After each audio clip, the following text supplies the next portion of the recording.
Tere! Mina olen Grete Koho. Me oleme täna siin Tallinnas Swedbanki peamajas ja me hakkame rääkima eelarvest, raha kogumisest ja sellest, kuidas siis läbi eelarve jõuda enda unistuste ja eesmärkideni lähemale. Nagu öeldud, mina olen Grete, toimetan igapäevaselt Swedbanki rahaasjade teabekeskuses ja minu üheks tööülesandeks ongi käia nii lasteaedades kui ka koolides jagamas rahatarkust noortele. Lisaks sellele kirjutame meediasse rahatarkuse investeerimise, kogumise teemalisi artikleid ja ühtlasi veame eest ka Eesti suurimat rahatarkuse kogukonda kogumispäevik. Aga täna räägime sellest, kuidas koostada eelarvet ja kuidas eesmärkideni lähemale jõuda. Nii nagu majaehitusel on ka rahatarkuse teekonnal kõigepealt vaja valada vundament. Rahatarkuse teekonnal vundamendi valamisel on tarvis koostada eelarve, ehk siis vundament tähendabki eelarve koostamist.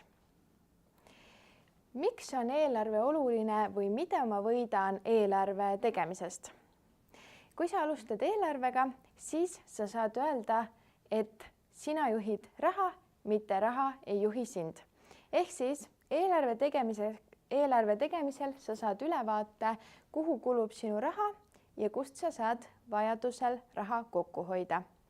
Eelarve tegemine, süstemaatiline tegemine aitab jõuda sinu unistuste ja eesmärkidele lähemale. Eelarvet võiks koostada kuu kaupa, sellepärast et taskuraha või palk laekub ka enamasti kord kuus. Ehk siis kord kuus oleks mõistlik kaardistada enda kulud-tulud ja saada ülevaade rahaasjadest. Korra aastas võiks teha ka tervet aasta eelarvet, sellepärast et kui sa tead, et sul näiteks tuleval aastal on vaja välja vahetada telefon või vajab välja vahetamist hoopiski jalgratas, siis aasta eelarvet koostades sa saad juba aasta alguses planeerida need suuremad kulutused eelarvesse ära, mis tähendab, et need ei tule sulle ootamatult ja see ei löö sinu tervet kuu või aasta eelarvet uppi. Ehk siis korra aastas oleks mõistlik kaardistada ära enda aasta suuremad kulutused. Ja eelarve tegemiseks on mitmeid erinevaid võimalusi. Kõige rohkem kasutatakse Exceli tabelit, näiteks rahatarkuse kogukonna rahatarkuse kogukonna kogumispäevik liikmed kasutavad Exceli tabelit just sellepärast, et seal saab kategooriad ja summad ise sisestada ja erinevatel veebilehtedel on olemas tegelikult ka juba sellised Exceli põhjad, kuhu on kategooriad ja valemid sisestatud, mis tähendab, et sinu vaevaks on ainult enda kulud ja tulud siis tabelisse kanda ja kõik arvutused jooksevad juba automaatselt. Kust leida häid Exceli põhju? Häid Exceli põhju näiteks leiab minuraha.ee veebilehelt ja ka kogumispäeviku Facebooki grupist, sealt ülevalt paremalt failide alt. Aga eelarve tegemiseks on veel teisigi võimalusi. Näiteks Swedbank ja SEB pakub eelarve lahendust pangas. Swedbankil on siis minu eelarve ja SEB-l on rahapäevik. Kui maksad pangakaardiga, siis näed oma kategoriseeritud väljavõtet oma sissetulekutest ja väljaminekutest ja lisaks saad kuludele seada limiite ja võrrelda eri perioodide kulutusi. Samamoodi on siin slaidil välja toodud rodu erinevaid mobiilirakendusi, kus saab samuti eelarvet teha. Sellised mobiilirakendused on head viisid inimestele, kes kasutavad erinevaid panku, ehk siis nad toovad sinu kulud ja tulud erinevatest pankadest kokku ühte telefonirakendusse.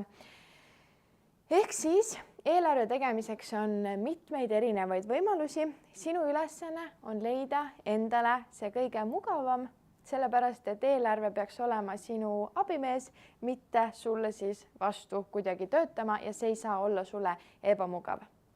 Samamoodi tean enda sõpru ja tuttavaid, kes ei taha kasutada ei Excelit ega ka mobiilirakendusi, vaid kirjutavad ruudulisse vihikusse siis oma kulud-tulud ülesse. Nii et saab ka kõige lihtsamat pidi. Nii, me vaatasime üle, milliseid võimalusi eelarve tegemiseks on, aga enne, kui päriselt eelarve tegemisega alustad, peame seadma endale unistuse või eesmärgi. Selleks tuleb appi Smart eesmärgi mudel, millega võib-olla sa oled juba tuttav. Smart eesmärgi mudel aitab sul unistusteni lähemale jõuda. Toon näite. Kui sinu unistus on saada kunagi rikkaks või finantsvabaks, siis see on väga umbmäärane ja sul ei ole selle unistuse abil võimalik paika panna enda järgmisi samme, mis tähendab, et tõenäoliselt seda unistust sellisel kujul ei ole võimalik teostada. Küll aga, kui sa kasutad Smart eesmärgi mudelit, siis sul on võimalik eesmärk sõnastada täpselt. See eesmärk saab olla mõõdetav, see saab päriselt olla ka saavutatav ja mis kõige olulisem, see peab sulle isiklikult olema oluline. Siin slaidil on välja toodud näide, kus on seatud siis üks eesmärk ja kasutatud Smart eesmärgi mudelit. Siin on kirjas, et noor soovib osta endale siis esimest kodu. Me kõik tahame endale osta varem või hiljem esimest kodu, see on meil isiklikult oluline ja siin on väga selgelt siis ja täpselt sõnastatud, et soovitakse osta endale korterit 5 aasta pärast ja see maksab 80 000 ja järgnevalt on siis pandud paika detailne plaan, kuidas selle eesmärgi elluviimiseni jõuda. Ehk siis tuleb kõrvale panna 270 € kuus, mis tundub väga krõbe summa, eriti meile kui noorele, aga kui paned päevas 9 € kõrvale, siis võib-olla see sissemaksu kogumine ei olegi nii kauge tulevik, vaid võib-olla täitsa käega katsutav. Ehk siis sinu tänane kodune ülesanne on seada endale Smart eesmärgi abil eesmärk või unistus. Pea meeles, et eesmärgid võivad olla nii lühiajalised kui ka pikemaajalised. Kohe ei pea seadma endale eesmärgiks osta endale esimene kodu, vaid võib näiteks seada eesmärgiks, et täpselt aasta pärast on mul kogutud kokku X summa ja see on siis mingi kindla asja ostmiseks.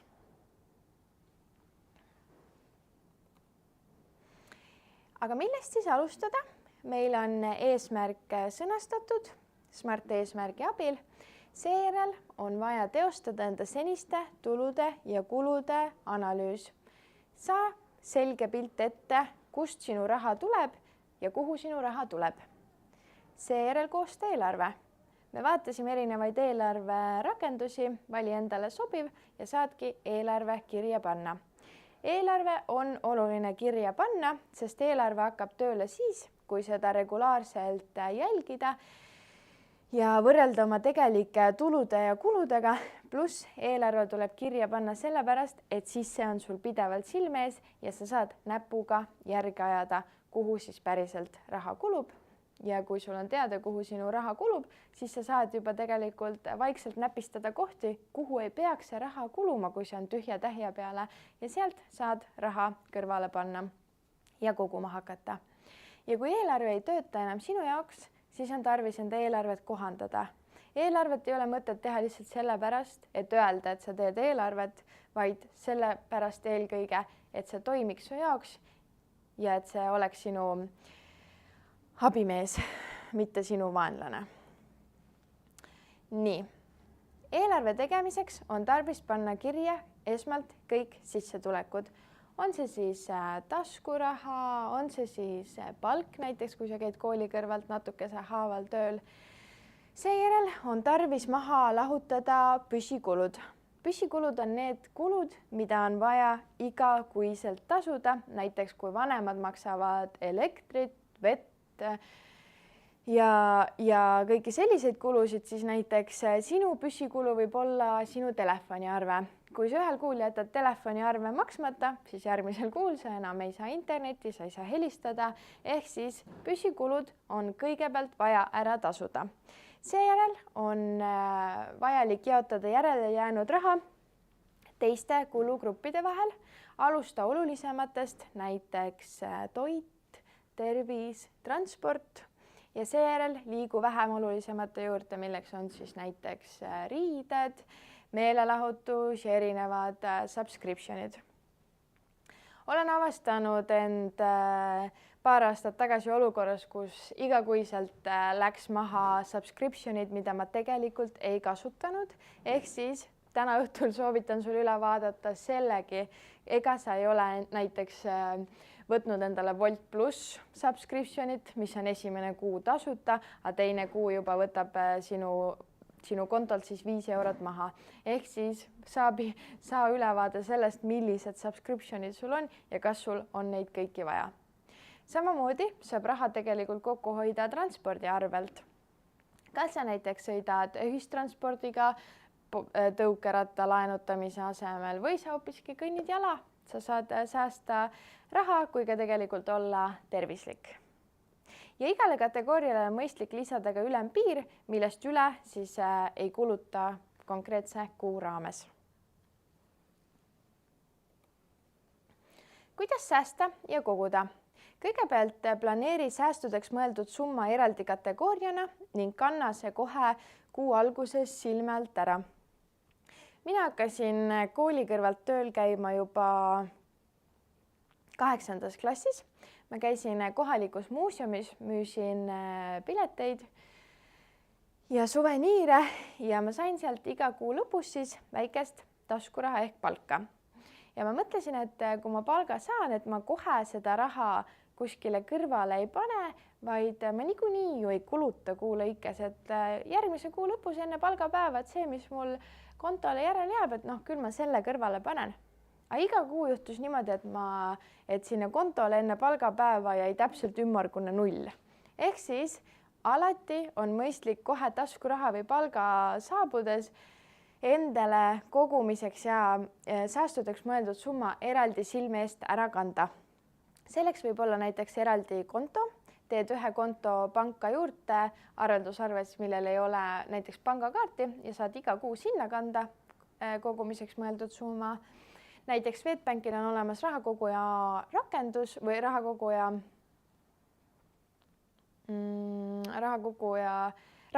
mis siis teenib vaikselt intressi, kui sa näiteks raha sinna rakendusse kannad. Ja siis on olemas erinevaid hoiused. Soovitatav on säästa vähemalt 10% sissetulekust ja lisasissetulekutest näiteks sünnipäevaks või jõuluks saadud rahast isegi kõrvale panna ligi 50%.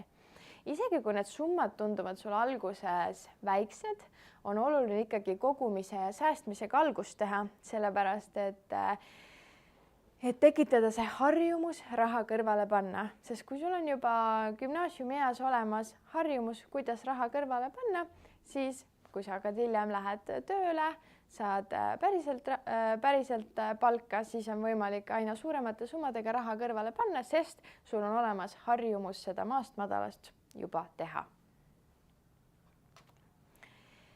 Milleks peaks olema valmis, kui tahta siis kas pärast põhikooli lõppu või pärast gümnaasiumit vanemate juurest ära kolida? Mõtle läbi esmalt, kas sul on uue elukoha jaoks rahalised vahendid olemas. Ühiselamu on küll soodne ja enamasti asub see kooli vahetus läheduses, küll aga ühiselamu kohad kaovad kui soojad saiad. Üürikodu seest on võimalik, seal on sul võimalus valida endale toanaabrit, sul on võimalus valida, millist korterit sa täpselt tahad, aga üürikodu üürimine on siis kallim, pluss seal kaasnevad erinevad lisatasud, näiteks maakleritasu või siis 1 kuu üür ettemaksena, tagatisrahana justkui. Ja samuti on tarvis sõlmida kodukindlustus, mis on küll kulu, aga päästab sind halvimast, et kui midagi peaks juhtuma, siis ei löö eelarvet uppi. Tagasi koolil on olemas tund gümnaasiumiastmele ka Swedbanki eluasemelaenude juhilt Anne Bergmalt, kes räägib, kas on mõistlik kodu osta või üürida, ehk siis seda soovitan ka teil vaadata. Ja üksinda elades on kõige suurem kuluartikkel toit, ehk siis on mõistlik vaadata ka üle see, et mis on sinu toidulaual, kuidas planeerida toidukordi ette, kuidas teha suuremas koguses toitu ja kuidas siis seada enda või plaanida enda poes käigud ajale, mil näiteks kohalikud poed teevad kuupäeva kontrolli. Ja märgatav hulk raha kulub ka asjadele, mida ei ole pidanud varem ostma, näiteks hambapasta, vetsupaber, nõudepesuvahendid, ehk siis kõige alus on planeerimine. Seega, kui sa elad täna veel vanemate juures, siis sa oled või sees, sellepärast et vanemate juures elades on kulud väiksemad ja nii on sul võimalik pikemas plaanis rohkem raha kokku hoida ja enda unistuste jaoks koguda. Lõpmatuseni ei saa koguda ja säästa, vahel on vaja lisaraha teenida. Mina näiteks müün enda seisma jäänud asju jagaplatvormil või Facebook Marketplace'is. Aastas paar korda teen sellist suurpuhastust kodus ja müün maha üleliigse. Seal küll ei saa teenida suuri summasid, aga nagu öeldud, väiksed summad tegelikult lõpuks kokku teevad täitsa arvestatava summa, mida siis lisarahana ka kõrvale panna. Aga oluline kõige selle juures on ka puhata ja leida aega siis enda pere, lähedaste ja sõprade jaoks. Kokkuvõtvalt, leia omale motiveeriv eesmärk. Eesmärgid võivad olla nii lühiajalised kui ka pikaajalised, aga kõige selle juures on oluline, et see oleks sulle isiklikult oluline ja väiksed sammud aitaksid sul päriselt unistuse või eesmärgini ka lähemale jõuda. Sinu eelarve võiks olla tasakaalus, ehk siis sissetulekud võiksid olla suuremad kui väljaminekud, nii et saaksid eesmärkide jaoks koguda. Mõistlik on varuks hoida väike säästupuhver, näiteks ettearvamatuste korral läheb sul katki ootamatult telefon või siis arvuti, sa ei pea kohe võtma järelmaksu endale või vanematelt või kelleltki sõpradelt laenu küsima, vaid sa saad enda säästupuhvrist siis selle ootamatuse korvata. Ja leia raha lisaraha teenimiseks. Üks variant on ka enda hobi pöörata tööks. Kui sa oled väga andekas fotograaf või sa teed suurepäraselt meiki enda sõbrannadele, siis miks mitte selle oskuse najal siis väikest lisaraha teenida. Aitäh kuulamast ja pea meeles, et juhi oma raha ise. Nüüd on aeg küsimusteks ja vastusteks.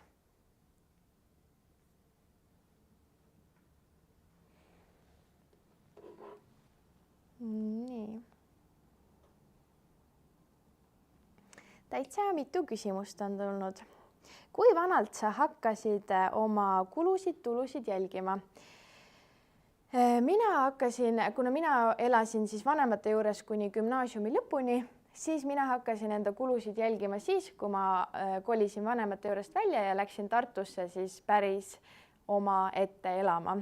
Kuna ma sain siis vanematelt taskuraha ja läksin ise ka ülikooli kõrvalt tööle, siis ma sain aru, et see taskuraha, mis ma sain ja see palk, mis ma sain, oli nii väike, ehk siis mul ei jäänud muud üle, kui hakata näpuga järge ajama, kust ma saan raha kokku hoida ja kuidas mul on võimalik kas või korra kuus minna sõpradega välja. Kas sul on olnud mõni väljakutse eelarve pidamisel? Kuidas sellest üle said? Jaa, tõepoolest näiteks, kuna eelarve ei pea olema vaid sinu isiklik eelarve, vaid eelarve võib olla ka näiteks mõne ürituse kohta või võib-olla reisieelarve, siis minu reisieelarve oli toona, kui ma tahtsin minna Amsterdami, siis minu reisieelarve, milleks ma olin kogunud, oli nii väikene, et ma ei saanud selle eest lihtsalt kogu reisi ära osta. Ehk siis ma pidin tegema niimoodi, et ma kogusin kokku eraldi summa lennupiletite jaoks, ostsin lennupiletid ära ja siis alles kuu aega enne reisi ma hakkasin vaatama majutust, sest mul oli siis jälle kogunenud väike säästupuhver, et ma saaksin üldsegi majutuse eest tasuda. Ehk siis mul olid nagu kulud jaotatud, küll aga minu õilis plaan oli see, et mul on olemas reisiraha 300 eurot ja ma nüüd selle eest ostan ära lennupiletid, ostan ära majutuse, kõik asjad ostan kohe ära, aga tegelikult see ei olnud võimalik. Kas siis, kui säästetud summa on piisavalt suur, võiks selle kuhugi investeerida, et säästetud summa kasvaks veelgi? Ja tõepoolest, investeerimisest võiks rääkida tunde ja tunde veel eraldi, aga jah, kui sa oled pannud endale või kasvatanud endale juba teatava säästupuhvri, siis oleks mõistlik raha kasvatama hakata. See on ka muideks üks lisaraha teenimise viis. Ja raha kasvatamiseks on erinevaid võimalusi, kas sa näiteks panedki raha tähtajalisele hoiusele või investeerid selle fondide, aktsiate, kinnisvarasse või kuhugi mujal, et kindlasti soovitan uurida erinevaid võimalusi investeerimisega alustamisel. Näiteks Swedbanki veebilehel on olemas investeerimiskool, kus on samm-sammuline videote sari, kuidas siis investeerimisega algust teha ja millised vajalikud sammud on vaja teha, et näiteks avada investeerimiskonto ja mida selleks siis vaja on. Nii, tundub, et rohkem küsimusi ei ole. Ma tänan teid, ma soovin teile imeilusat koolipäeva jätku, sirutage, minge vahetunnis õue ja nautige ilusat esmaspäeva. Aitäh!